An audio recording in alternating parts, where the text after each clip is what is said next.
Alright, let's review some facts about the straight line. I say review because I'm sure you've probably done this in a pre-calculus course. There's more than one way we can write the equation of a line. The form you're probably most familiar with is the slope-intercept form. Y equals mx plus b, where m is the slope of the line and b is the value of the y-intercept, where it crosses the y-axis. This form of the equation is pretty useful for sketching a line.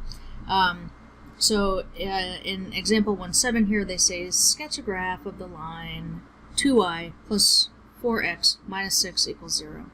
So I'm going to take this equation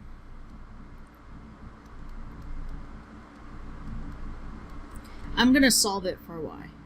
So I'll subtract 4x and add 6 to both sides, so that 2y is negative 4x plus 6. Then I'll divide both sides by 2.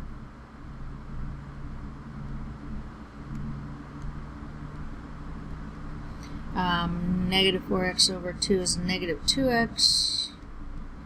6 over 2 is 3. So y is negative 2x plus 3. The slope is negative 2. I usually write it as a fraction, so I'll call it negative 2 over 1. That's my rise over run. So it's actually going to fall 2 units and move to the right 1 unit. And then b is equal to 3. And that's like a free point that we get, right? So we know that it goes through the point 0, 3.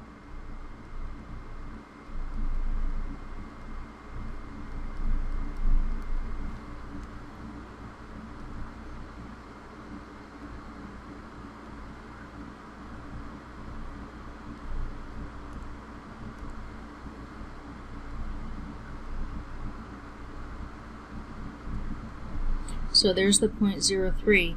And then I can use the slope to obtain another point.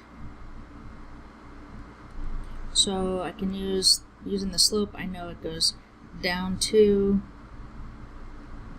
and then over 1 to get another point. Now I have 2 points, and 2 points is all you need to make a line.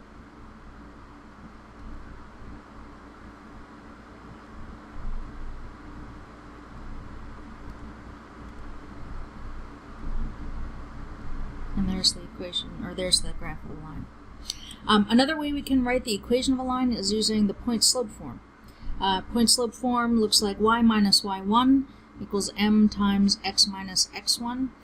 Here, x1 and y1 are known, are the coordinates of a known point on the line. So x1, y1 would be like numbers, would be actual values. M is the slope, like before, so that would be an actual value. You know, the plain old y and plain old x stay as is. We need 2 variables in our equation. But all you know, it's called point slope because you just need to know a point and the slope in order to get the equation of a line. And it's important to note that, you know, in the slope-intercept form, we know the slope and a point as well, but with slope-intercept form, it's the y-intercept is the particular point you need. With point-slope form, any old point will do. And this equation is not hard to see where it comes from. You know, the slope of a line, if I know 2 points, is this, rise over run. Now, if I multiply both sides by this denominator, x2 minus x1, then we get m times x2 minus x1 equals y2 minus y1. And that's basically this form, only where we're allowing only one fixed point that we know the coordinates of. So let's say we want to find the equation of the line passing through these 2 points. I know, since they gave us 2 points, I know that I can find the slope.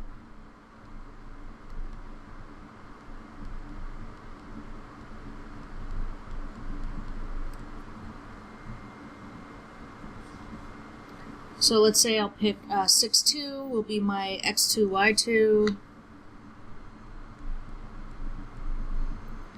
This will be my x1, y1. So now this will be 2 minus a negative 1, so plus 1 over 6 minus 2. So the slope is 3 over 4. So there's our slope. And now we don't know the y-intercept, but that's fine. I can use either of these 2 points to be my known point if I use the point-slope form. So y minus y1 equals m times x minus x1. Y minus, and I'll just go ahead and use this point here, but I could have picked the other point to use in the point-slope form. Any point that you know, as long as you know a point that the line goes through, you can use those coordinates for x1 and y1. So this will be y plus 1 equals 3/4 x minus 2. So here's the equation in point slope. And if the problem doesn't specify that they want you to write it a certain way, you could leave it like this. If I wanted to get it in slope-intercept form, all I need to do is solve for y. I'll distribute the 3/4 and then get y by itself. So 3/4 times 2 is 3/2, and then I'll subtract 1.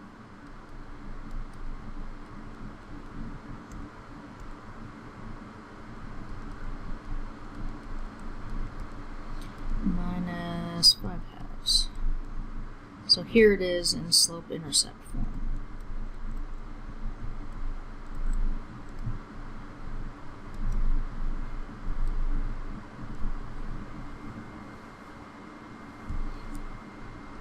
A quick remark, a line that's just vertical has the equation x equals a, like x equals some constant. A horizontal line has the equation y equals b, or y equals some constant value. So, and then one more form for the equation of a line. The general form looks like this: ax plus by equals c, where a, b, and c are integers. Now that's generally, we're going to look at other geometric figures. We're going to look at the circle and the parabola and the ellipse. And general form usually refers to the scenario where I have all my terms gathered on one side, so it's set equal to 0, and we've cleared denominators. So here's what it looks like for the form for the equation of a line. Now, the general form isn't that useful in terms of finding the equation of a line, but it can be a convenient way to write it. It takes up less space because we've cleared denominators. A lot of the time, if you check your answers in the back of the book, you'll see they've written it in general form. It takes up less space, so they'll use less paper to write it out. In example 1.9, they say find the general form of the equation of the line passing through the point -1, 2, and parallel to this line that they gave us here. Now, I'm just going to find the equation of the line, and I'm going to get it in point-slope form first, because that's the most convenient way for me to get the equation. Then I'll worry about getting it in general form after.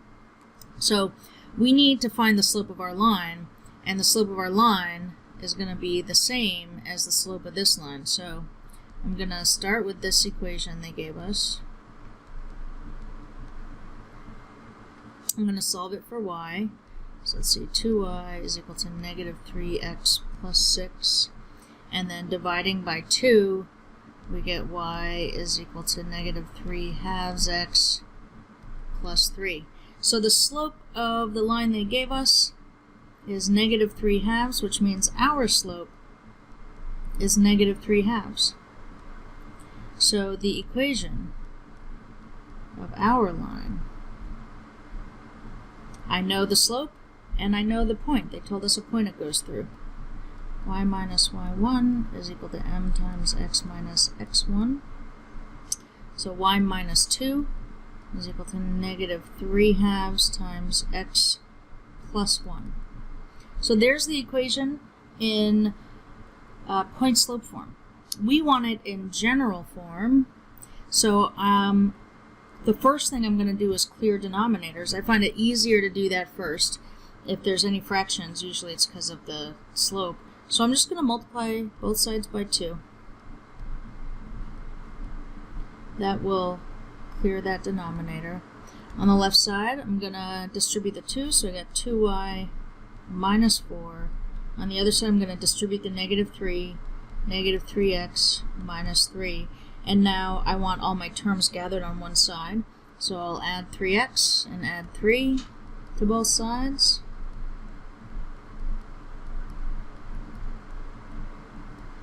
And I have the equation 3x plus 2y minus 1 equals 0.